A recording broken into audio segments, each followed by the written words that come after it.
G'day and welcome to this week's video. Now we can't do a video regarding finance without covering off some of the budget proposals, and let me be clear, these are just proposals at the moment and we've got an election that's not too far away, so it's whether these things get over the line or not yet to be seen, and if Labor's going to come out with their response soon. So I think things may look reasonably similar. Both parties are going to try to achieve the same things. They both go to the same place to get their direction advice, which is Treasury. But we'll just cover off some of the main issues. I'm going to stick to superannuation because it seemed that superannuation got probably 75% of the brunt of the changes. So from budget night, this is one of a very significant change, and there's a lot of significant changes towards superannuation, is that there's a $500,000 cap on non-concessional contributions over your lifetime. So this is a very significant change. We've been used to $180,000 per financial year with the ability to bring 2 years forward and put in $540,000 in 1 year. So now they're talking about $500,000 is a lifetime cap. And they're going to go back to the 1st of July 2007 and look at what you've put in non-concessional contributions. So those people who have put in a significant amount of term deposits or farming land into their super funds have more than likely already breached this cap. Now, they're not going to make you take it out at all, but from this date to budget night, if you've already gone over this cap, you really can't put any more in. From 1st of July next year into 2017-18 financial year, these are the other proposals that within your superannuation, you'll be limited to 1.6 mil within a pension phase. So if you've got an example of, say, 2.6, this is as an individual, so you can have a husband and wife that can have in pension phase, and as we know in pensions, once you turn 60, the money that you get out is tax-free, but also the earnings within the pension itself is tax-free as well. So this is really to stop us having any more than 1.6 mil that is completely tax-free. So in an example, an individual, not a couple, has 2.6 mil in super and it's in pension at the moment, we'll need to roll a mil out of the pension phase just to leave the 1.6. So I still think, for the most part, still quite generous to think, a family can still have $3.2 million that is completely tax-free. What we do with this mil, well, that can stick and stay within superannuation, and the earnings will be taxed at 15%. That's still not a bad tax rate.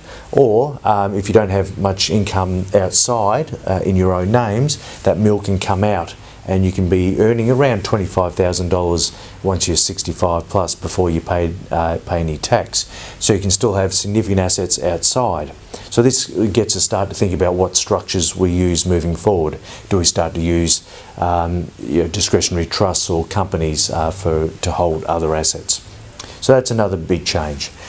One of the big changes on the Ttr strategies. So Ttr strategy is where you earn, you've kicked off a pension between the ages of 55 and 65, and you're still working. At the moment when we do that, like I said here, you kick off your pension, and if you're over 60, the earnings, the pension is tax-free, but the earnings on the pension, supporting the pension itself, is taxed at zero. So if your fund is $1 million and it is in a simple term deposit of at 3%, that $30,000 will be taxed at zero. The changes are, while you're still working, it's going to be taxed at the 15%, as it would if it was in the accumulation phase. So again, another significant changes.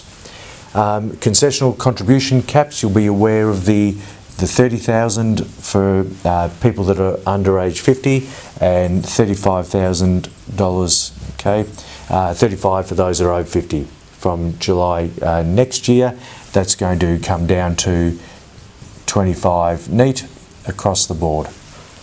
Pretty significant change there. With that as well, for people that have $500,000 or less in their superannuation, you can actually use, you can roll forward some of these if they're not used. So you can have $25,000 if you don't put in this year, you can put in 50 next year. So that 5-year rolling time frame probably gives us, under these figures, $125,000 you can put in as a concessional contribution in 1 year.